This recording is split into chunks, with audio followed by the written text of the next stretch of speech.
In 2017, for food and beverage alone, there were 686 recalls that were announced and reported through FDA. Not only is the government increasing their testing, but people throughout the supply chain are increasing the testing, and those testings are becoming faster and cheaper, so more people are doing them.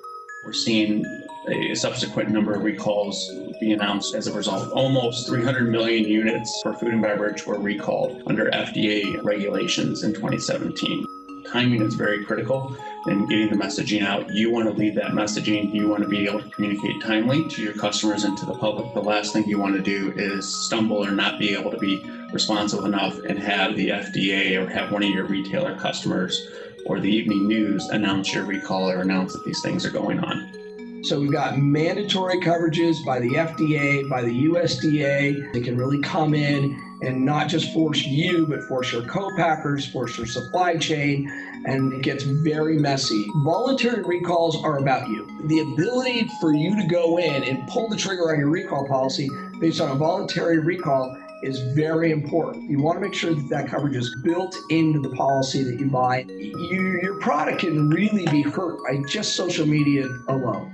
You can buy brand rehabilitation at a sub-limit of your maximum limit that you buy.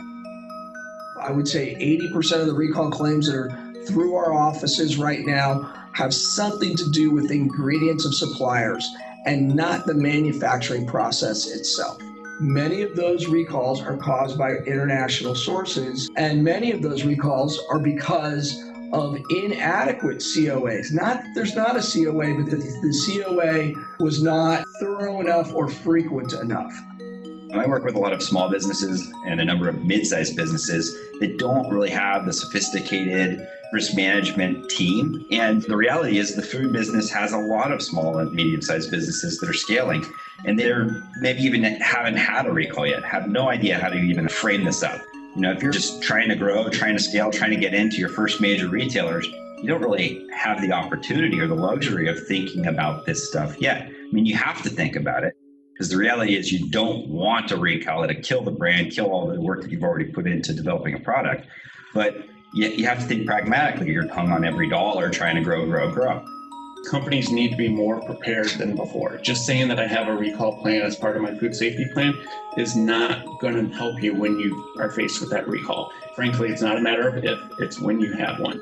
Get everybody on board. Go.